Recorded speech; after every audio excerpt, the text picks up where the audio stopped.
जी बच्चे, आज के टॉपिक हैं हमारे ऑपरेटर प्रेसिडेंट्स, ऑपरेटर एसोसिएटिविटी और टाइप कास्टिंग। जी, सबसे पहले हम टैब को ऑन करते हैं। ठीक है, यहाँ पे हम जो है वो पहले कोड लिख लें, न्यू फाइल, कंट्रोल एन भी प्रेस कर सकते हैं और यहाँ से ये नई फाइल आ गई। ठीक है, हैश इंक्लूड IO स्ट्रीम और क्या था, यूजिंग नेम std और इसके बाद सीधा मेन लिख देना। ठीक है, क्यों लिखा है डायरेक्ट मेन? क्योंकि ये सॉफ्टवेयर के अंदर फैसिलिटी अवेलेबल है। अच्छा जी, यहाँ पे हम क्या करेंगे, जस्ट एक मैसेज लिख के देख लेंगे कि ये सॉफ्टवेयर में तो कोई एरर वगैरह मिस्टेक वगैरह तो नहीं है, ताकि बाद में परेशानी ना हो हमें। जी, सॉफ्टवेयर हमारा ठीक है। हमारा सबसे पहला टॉपिक है ऑपरेटर प्रेसिडेंस। ठीक है, ऑपरेटर प्रेसिडेंस क्या होती है?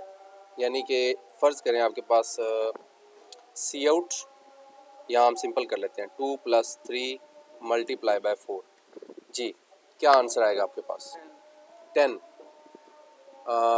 कैसे 10 कैसे आएगा? 20 आएगा। वो कैसे?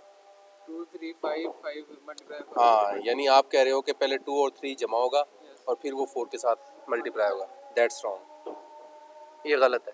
पहले मल्टीप्लाई होगा। मैथमेटिक्स के अंदर ये रूल है कि पहले मल्टीप्लिकेशन होती है फिर एडिशन होगी, यानी जो मल्टीप्लिकेशन है इसकी तरजीह ज़्यादा है प्लस से, तो इसको कहते हैं ऑपरेटर प्रेसिडेंस। तो जो रूल मैथमेटिक्स में है सेम रूल जो है वो अप्लाई होता है C++ के अंदर।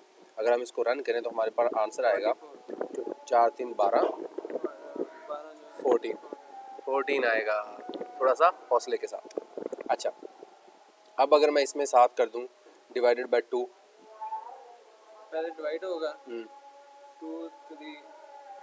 अब इसमें डिवाइड और जो मल्टीप्लाई है, दोनों की तरजीह, दोनों की ताकत, दोनों की पावर, दोनों की स्ट्रॉन्गेस्ट जो है वो बिल्कुल क्या है, सेम है। इसको कहते हैं ऑपरेटर एसोसिएटिविटी। इसको क्या कहते हैं? Operator associativity. एसोसिएटिविटी, ठीक है, यानी सेम प्रेसिडेंट्स के ऑपरेटर अब यूज़ हो गया। अब इसमें से पहले कौन सा सॉल्व होगा? चाहे मल्टीप्लिकेशन हो जाए चाहे डिवीजन हो जाए, कोई फ़र्क नहीं पड़ता। अब इन दोनों को पहले सॉल्व करते हैं। 4 3 12 डिवाइडेड बाय 2 6 आ गया। और अगर हम इसको पहले सॉल्व करें तो 2 आ जाएगा। 2 × 3 6 8। ठीक है, यानी हर सूरत में रिजल्ट कितना आएगा? 8। चाहे डिवीजन की तरफ से चले जाओ चाहे मल्टीप्लिकेशन की तरफ से चले जाओ। This is called operator associativity, यानी जिसमें सेम ऑपरेटर के सेम प्रेसिडेंट्स के सेम ताकत के ऑपरेटर आ जाए। तो यहाँ पे हमारे पास चार्ट एक अवेलेबल है, उस चार्ट के अंदर आप ऑपरेटर देख सकते हैं। यहाँ पे तो सबसे जो प्रेसिडेंट्स सबसे ज़्यादा है वो है नॉट ऑपरेटर की। किसकी है? Not operator. यानी यहाँ पे हमें एक वेरिएबल ले लिया a = 10, ठीक है, और यहाँ पे हमने एक बूल वेरिएबल ले लिया, ठीक है, b = नॉट a। कोई आएगा इसमें रिजल्ट? ट्राई करें, देखते हैं जी क्या रिजल्ट आता है। हमने एक गलत सा एक्सप्रेशन लिख लिया है, देखते हैं इसमें क्या होता है। वो 80 दे रहा है, गार्बेज वैल्यू दे रहा है, यानी यहाँ पे ये हमें 8 ख़त्म करना होगा।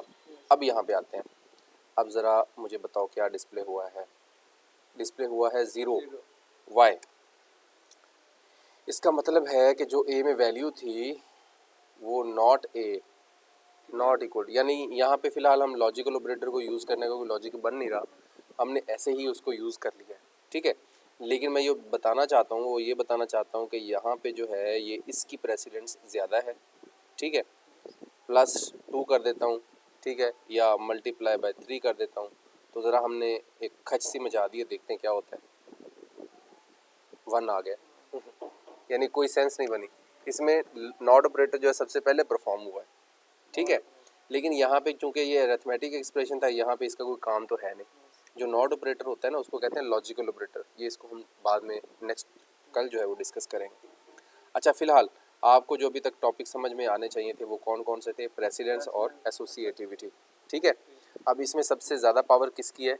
नॉट ऑपरेटर की। उसके बाद डिवाइड, मॉड और मल्टीप्लाई, प्लस माइनस, उसके बाद less than greater than, less than equal to, greater than equal to, उसके बाद इक्वल टू और नॉट इक्वल टू, उसके बाद एंड ऑपरेटर, उसके बाद और ऑपरेटर, उसके बाद और फिर उसके बाद है plus equal to, minus equal to, multiply equal to, जिसको हम कहते हैं कंपाउंड असाइनमेंट ऑपरेटर, और उसके बाद है फिर असाइनमेंट ऑपरेटर ये वाला। ठीक है, तो यहाँ पे हम यहाँ पे लिख भी सकते हैं कि सबसे पहले नॉट आएगा, उसके बाद फिर मल्टीप्लाई और डिवाइड और मॉड, उसके बाद फिर प्लस और माइनस, उसके बाद फिर less than, greater than, less than equal to, greater than equal to, उसके बाद फिर इक्वल टू। हाँ, क्योंकि सी प्लस के अंदर जो है वो इक्वल टू को डबल के साथ लिखते हैं, जबकि मैथमेटिक्स के अंदर सिंपल इक्वल होता है। सी प्लस प्लस में अगर इक्वल लिखा तो इसका मतलब है कि वैल्यू असाइन कर रहे हो आप, ये इक्वल नहीं है, ये असाइनमेंट ऑपरेटर है। अगर अकेला लिखा है आपने तो वो क्या है, वो असाइनमेंट ऑपरेटर है। अगर डबल लिखा है तो ये इक्वल ऑपरेटर है, ये इक्वलिटी चेक करेगा, ये वैल्यू असाइन करेगा। अच्छा, ये तो थी हमारे पास ऑपरेटर प्रेसिडेंस और ऑपरेटर एसोसिएटिविटी। अब हम करेंगे क्या, टाइप कास्टिंग। सारे को कमेंट किया मैंने, कमेंट कैसे किया, कंट्रोल डॉट के साथ, और अनकमेंट कैसे करूँगा, कॉमा के साथ। Very good. टाइप कास्टिंग क्या होती है, int a is equal to 10, float b is equal to 20। Cout जब करूँगा मैं a प्लस b तो रिजल्ट किस में आएगा, इंटीजर में या फ्लोट में? आइडिया लगाओ, फ्लोट में। क्यों, इंटीजर में आ गया, असल में हमने यहाँ फ्लोट की वैल्यू दी नहीं ना, इसको फ्लोट वैल्यू देते हैं। अब देखो ज़रा, रिजल्ट आ गया फ्लोट में। क्यों, क्योंकि फ्लोट जो टाइप कास्टिंग है ना सी प्लस प्लस के अंदर दो तरह से कैटेगराइज की गई है, इम्प्लिसिट और एक्सप्लिसिट। इम्प्लिसिट ये वाली है जो हम कर रहे हैं, इसको हम क्या कहते हैं, इम्प्लिसिट, यानी ऐसी टाइप कास्टिंग जो कि कंपाइलर खुद परफॉर्म करता है। लोअर डेटा टाइप को वो हायर डेटा टाइप के साथ जैसे ही प्रोसेस करवाता है तो वो रिजल्ट को ऑटोमेटिकली कन्वर्ट कर देता है हायर डेटा टाइप में। तो यहाँ से साबित हुआ कि जो फ्लोट की प्रायोरिटी है, फ्लोट की ताकत जो है वो इंट से ज़्यादा है। तो हम यहाँ पे लिख सकते हैं ज़रा प्रायोरिटी लेवल। सबसे ज़्यादा प्रायोरिटी है लॉन्ग डबल की, उसके बाद है डबल, उसके बाद है फ्लोट, फिर लॉन्ग, फिर इंट और फिर 4। तो ये एक हायरार्की लेवल दिया हुआ पहले से, ठीक है। अच्छा, अब अगर हम चाहते हैं कि नहीं यार ऐसे नहीं, मैं चाहता हूँ कि मैं काम यही करूँगा लेकिन मैं रिज़ल्ट को चाहता हूँ इंटीजर के अंदर। अभी तो किस में आ रहा है, फ्लोट में आ रहा है, मैं किस में चाह रहा हूँ, इंटीजर में। तो मैं उल्टा काम चाह रहा हूँ। तो जो उल्टा काम है वो फिर आपको खुद से परफॉर्म करना पड़ता है, उसको कहते हैं एक्सप्लिसिट टाइप कास्टिंग।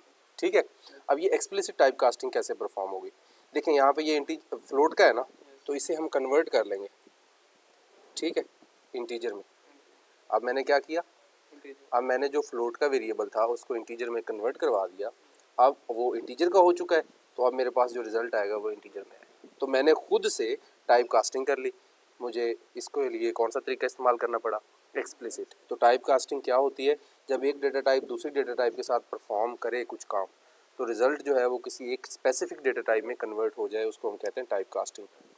और ऐसा एक्सप्रेशन जिसमें मिक्स डेटा टाइप के वैल्यूज़ हों उसको कहते हैं मिक्स्ड टाइप एक्सप्रेशन। ऐसा एक्सप्रेशन जिसमें डिफरेंट टाइप्स की वैल्यूज़ हों और जब वो आपस में परफॉर्म करें तो उसको हम कहते हैं मिक्स्ड टाइप एक्सप्रेशन। ये लिखा हुआ है। तो ये आपका चैप्टर जो है वो वाइंड अप हो गया, ठीक है जी, ख़त्म। कमेंट्स और ये मैं पहले बता चुका हूँ। साइज़ ऑफ ऑपरेटर जो है वो हम फिर डिस्कस कर लेंगे नेक्स्ट किसी लेक्चर में। तो जी इसमें यहाँ तक आपका कोई क्वेश्चन हो, कोई ज़हन में कोई बात आपकी आ गई हो गलती से, वैल्यू फ्लोट की रहेगी, मतलब कि हाँ ये वैल्यू यहाँ तक फ्लोट की रहेगी, यहाँ तक फ्लोट की रहेगी, लेकिन जब इस एक्सप्रेशन में हमने उसे काम शुरू की करवाया तो ये तो था इंटीजर का, लेकिन ये किस में कन्वर्ट हो गया, अब भी इंटीजर में। अब इसकी वैल्यू इंट में कन्वर्ट हो चुकी है। बी के अंदर अगर आप डिस्प्ले करवाओगे ना, देखो आपको और मज़ीद आसानी कर देता हूँ, यहाँ पे मैं करवा देता हूँ जी बी को प्रिंट, ठीक है। अब यहाँ पे फ्लोट प्रिंट होगा या कि इंटीजर प्रिंट होगा, यहाँ पे फ्लोट प्रिंट होगा क्योंकि वहाँ कन्वर्ट हुई है, स्टोर नहीं हुई बी के अंदर। बी की वैल्यू सिर्फ कन्वर्ट हुई है, स्टोर नहीं हुई बी के अंदर, ठीक है। लेकिन अगर मैं करता हूँ कुछ इस तरह से, यहाँ पे लिखता हूँ b is equal to B integer, अब क्या होगा, अब इंटीजर में वैल्यू अब इंटीजर में कन्वर्ट होके जाएगी उसके अंदर। अब b को मुझे कन्वर्ट करने की ज़रूरत नहीं पड़ेगी, ठीक है, क्योंकि अब क्या हुआ है, अब वो पहले ही कन्वर्ट हो चुकी है, तो b की वैल्यू 20 डिस्प्ले हो रही, अब उसकी वैल्यू 20 है, लेकिन इससे पहले वो 20.9 ही था, फ्लोट फ्लोट ही थी पहले। आई होप कि आपको इसकी बात यह समझ आ गई होगी, ठीक है जी। तो नेक्स्ट इंशाल्लाह नए टॉपिक के साथ हम मिलेंगे, नेक्स्ट बल्कि हमारा चैप्टर भी नया होगा, ठीक है। थर्ड चैप्टर को हम स्टार्ट करेंगे, बल्कि कौन सा चैप्टर है, फोर्थ चैप्टर है। तो कुछ कोड्स वगैरह हैं, ये भी हम देखेंगे कि हम ये इसमें कैसे परफॉर्म कर सकते हैं, कुछ प्रैक्टिस करेंगे इसकी एक्सरसाइज की, तो वो हमारे पास है PDF में, हम यहाँ पे उसकी एक्सरसाइज को प्रैक्टिस करेंगे।